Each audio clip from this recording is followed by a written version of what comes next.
Ceci est un livre audio autogénéré par Google. 1. Pourquoi le pouvoir d'achat baisse-t-il si le progrès technique continue? Que la baisse du pouvoir d'achat soit bien réelle pour une majorité de la population, fait peu de doute. Elle est aggravée par le fait que notre société est devenue plus complexe. Autrefois, l'ouvrier dont le salaire passait de 100 à 70, l'agriculteur victime des intempéries pouvait s'en sortir en se restreignant, c'est presque impossible aujourd'hui. Celui qui gagne 100 doit faire face à 90 de dépenses incompressibles. Loyer, emprunt, impôts, gaz, électricité, téléphone, gazole, assurance, contrôle technique des véhicules, frais de toutes sortes auxquels nul ne peut échapper. Les établissements publics qui assuraient la plupart de ces services ont été privatisés ou sommés d'adopter une gestion privée. Leurs tarifs ont été libérés par souci de saine gestion. Ils les ont alors augmentés sans contrôle d'année en année, comme si les revenus des consommateurs augmentaient aussi ou étaient indéfiniment compressibles. On s'exclame, ils ne sont plus déficitaires, ils font des bénéfices qui sont souvent utilisés, rappelons-le, à verser des salaires faramineux à leurs dirigeants ou à acheter des entreprises étrangères, avec quelques bouillons à la clé comme ceux qu'essuya EDF. Le tarif de l'électricité est alourdi de 15% par la contribution à l'achat d'électricité d'origine éolienne ou d'autres charges discutables. Il vient encore d'augmenter de 6% cet été, malgré le mouvement des Gilets jaunes. Libéralisme? Non, car la plupart de ces services sont en position de monopole. Si l'État ne tient pas leurs tarifs, c'est le consommateur qui est écrasé. Trop de Gilets jaunes ou de sympathisants ont eu le sentiment d'avoir été dans cette affaire la vache à lait, et que le nœud coulant s'est resserré chaque année un peu plus sur eux.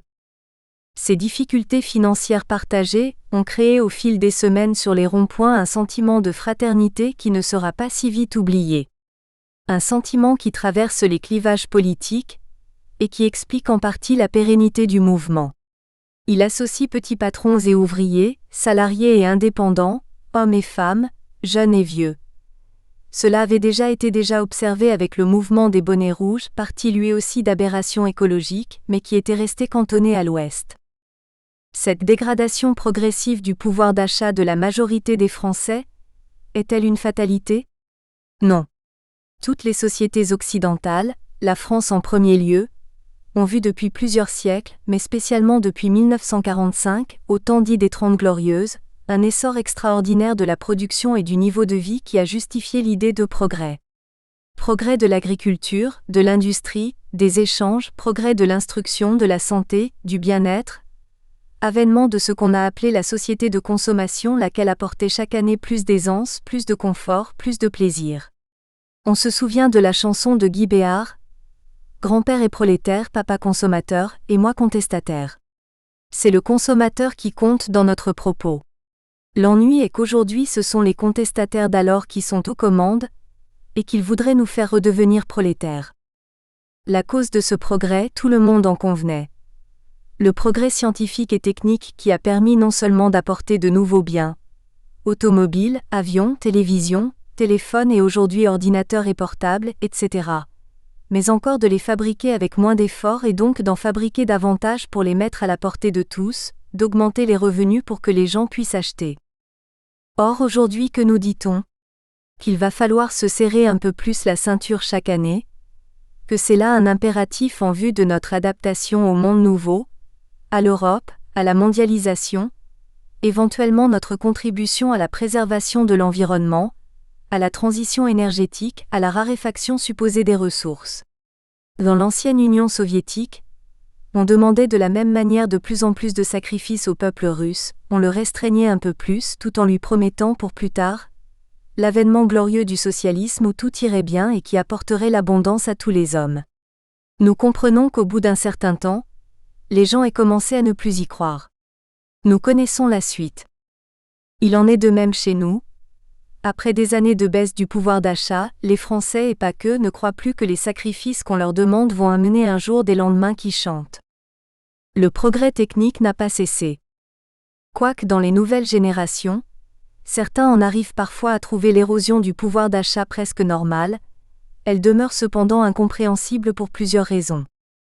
Le progrès scientifique et technique continue plus que jamais, Ce n'est donc pas l'arrêt du progrès technique qui nous condamne à passer du temps de bombance à un temps de pénitence. Et si le progrès technique était la cause de la hausse de notre revenu autrefois, pourquoi ne le serait-il plus aujourd'hui ?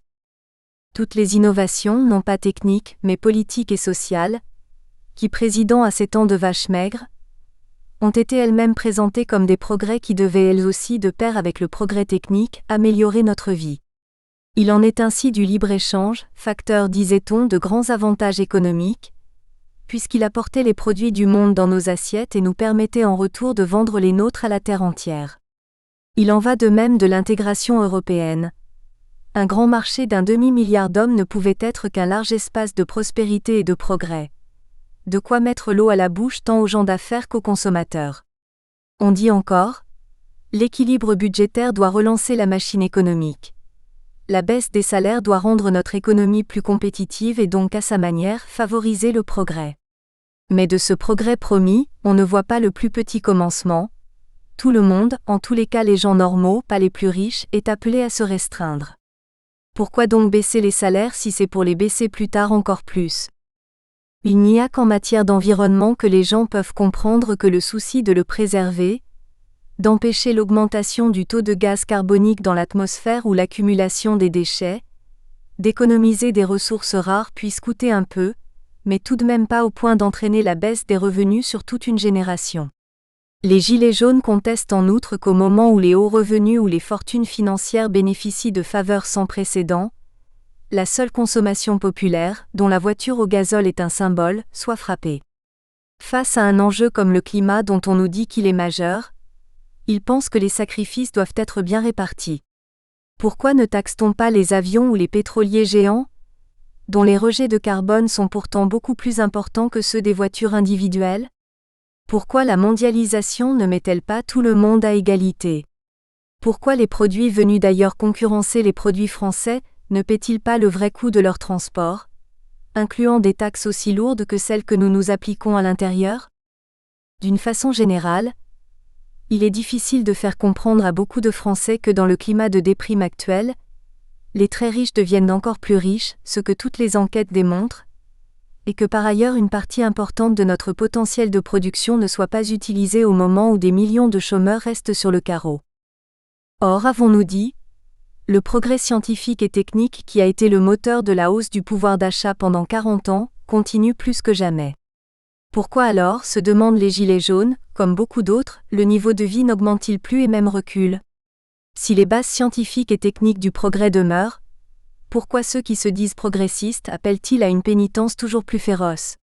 Ne serait-ce pas tout simplement parce que le monde, singulièrement l'économie et l'économie française, est mal organisée ?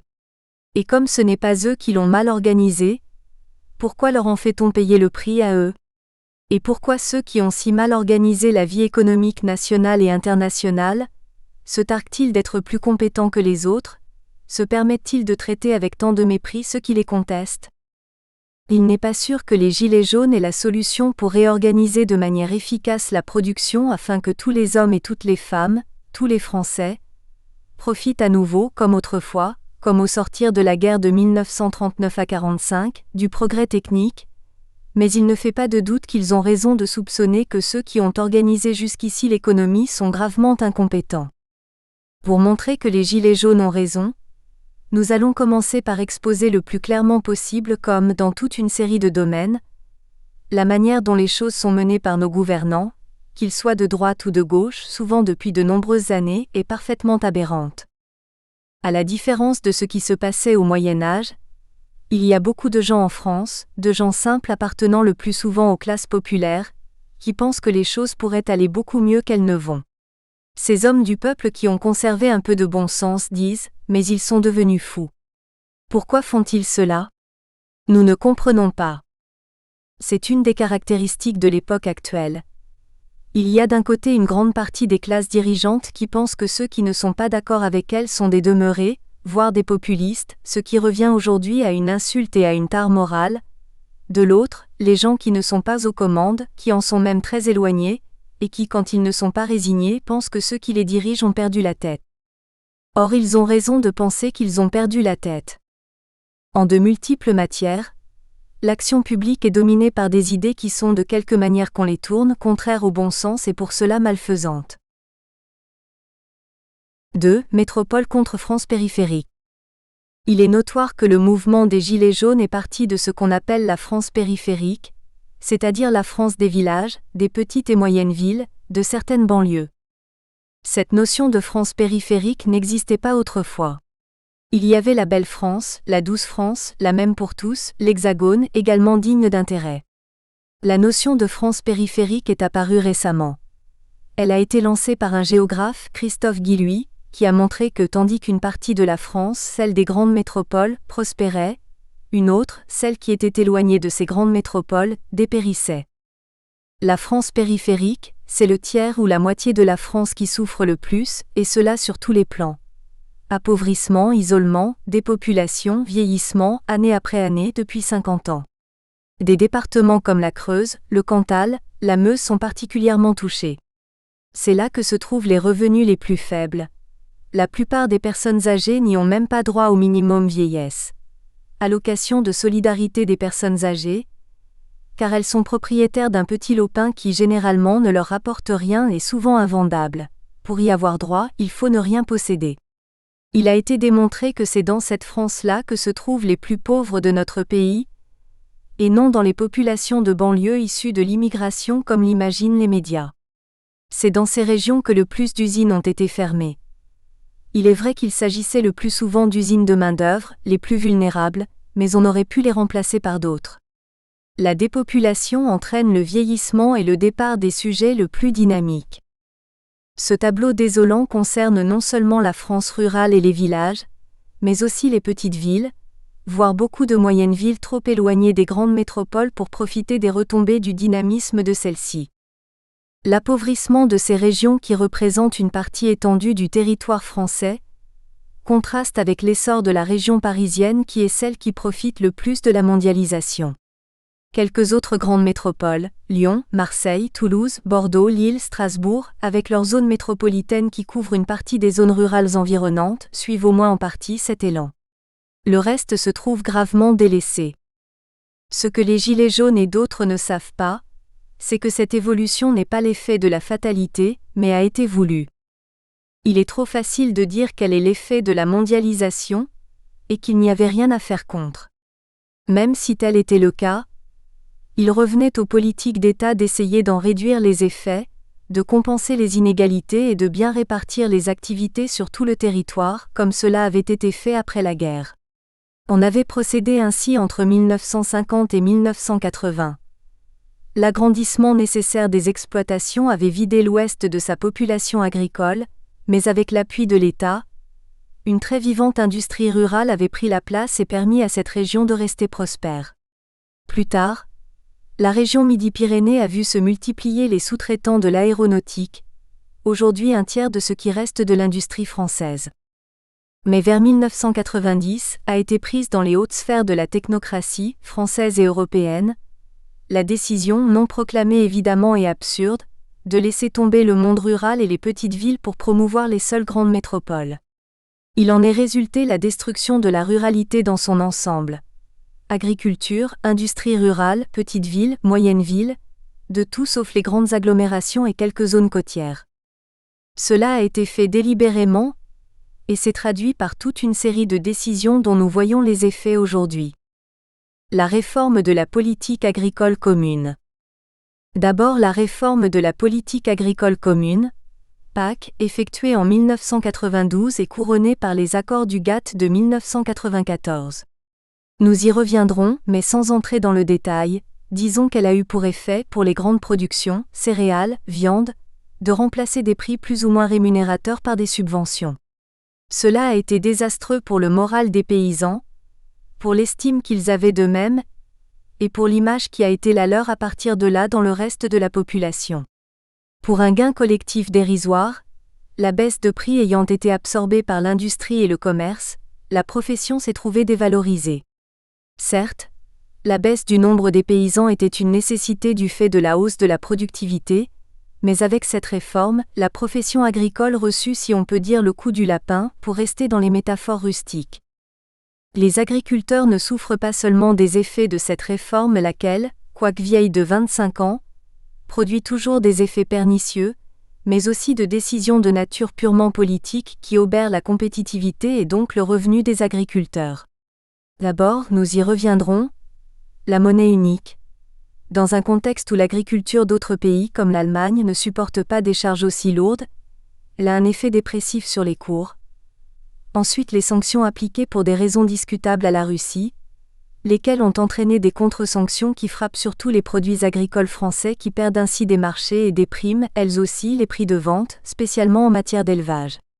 Rien ne sert à Macron de passer la journée au salon de l'agriculture, s'il n'a nulle intention de lever ces contraintes.